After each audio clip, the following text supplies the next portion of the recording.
sekarang kita semester 8 ya. Iya ya, betul ya. Saya juga ini bingung susunan proposal yang waktu itu saya lupa lagi yang dari Meten. Yang bagaimana itu? Yang tentang kajian pustaka yang bab 2 itu. Bab 2. Lupa dia punya susunan. Oh, yang kayak sebelum ini kita buat skripsi itu kita buat proposal toh? Iya. Oh iya. Waktu itu kita ada itu ada ini kayak ada video begitu untuk ibu. Makanya kita buat video tentang rancangan desain penelitian.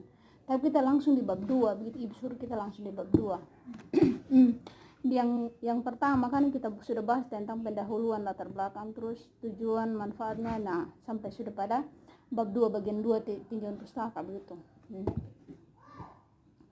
Nah, yang termasuk di dalam tinjauan pustaka ini ada yang pertama itu ada dasar teori. Terus yang kedua itu ada studi literaturnya begitu. Terus yang ketiga itu ada kajian pustaka. Nah, di bagian kajian pustaka ini kita lebih menonjol bahas ke bagian referensi, makanya sumber-sumber dari yang dari tempat lain begitu. Nah, kita membahas apa saja di sini begitu. Nah, kita membahas dari referensi, misalkan dari referensi dari internet, misalkan referensi dari majalah, koran atau jurnal atau ini apa. Maksudnya itu ini jurnal, ini artikel begitu. Terus yang ada beberapa hal yang harus diperhatikan dalam membuat tinjauan pustaka.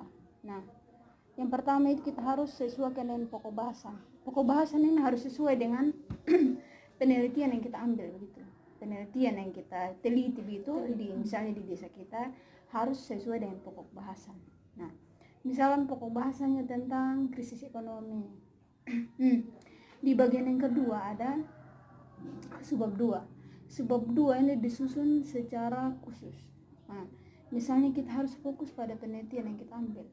Ketika kita menyusun suatu penelitian atau kita menyusun penelitian dalam rancangan desain penelitian ini, kita harus fokus pada penelitian yang kita ambil, jangan berfokus ke tempat lain. Nah, yang ketiga ada subbab 3. Misalkan dia harus terdiri dari beberapa referensi. Misalkan ada referensi dari penunjang betul, referensi dari beberapa sumber. Misalnya referensi contohnya Muanananga. Terus referensi ini tidak satu paragraf ini bisa lebih dari satu referensi.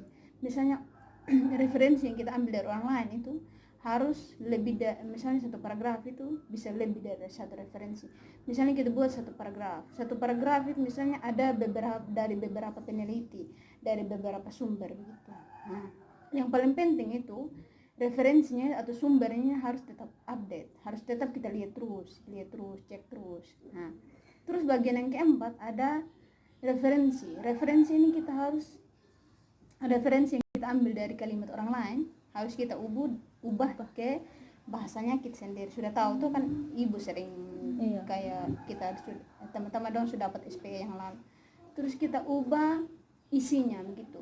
Misalkan sumber dari Muanananga. Sumber dari Muanananga ini kita harus tidak boleh harus sama dengan dia punya kata-kata. Nah, kita harus suruh dengan katanya kita. Maka itu akan mengurangi yang namanya plagiasi. Kayak plagiasi gitu, kita mencontek ini sumber orang lain gitu. Nah, terus juga akan nanti kita akan memudahkan kita untuk membuat suatu rancangan penelitian. Nah, itu saja. Kina tadi kan ini sudah bahas tentang bab 2 tentang tinjauan pustaka. Ini kita mau bertanya lagi yang bab 3 itu yang metode penelitian, kira-kira dan penjelasan itu bagaimana? Oh, yang tentang metode penelitian bab 3 itu. Bab 3. Kalau bab 3 ini menurut kayak perinciannya kita sendiri sudah. Nah, kalau kita turun di lapangan. Nah, metode penelitian bab 3 ini yang kita bahas pertama yaitu pendekatan masalah.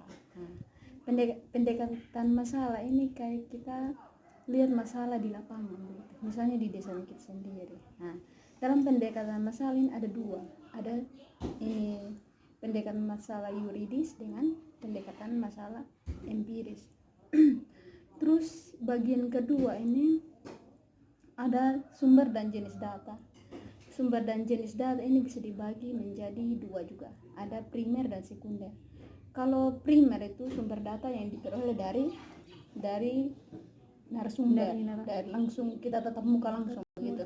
Terus kalau sekunder kita mengambil sumber dari internet, misalkan artikel, terus ini jurnal, majalah dan lain-lain, nah, buku begitu. Pokoknya dari dia dari kepustakaan begitu. Terus yang ke bagian ketiga itu ada penentuan narasumber. Nah, yang dibahas di sini yaitu tentang ada penentuan narasumber, ada populasi dan sambar. Populasi ini jumlah keseluruhan dari seluruh analisa begitu. Seluruh analisa yang memiliki ciri-ciri dan karakteristik yang sama. Terus kalau sampel ini hanya dia sejumlah objek yang jumlahnya kurang dari populasi tadi begitu.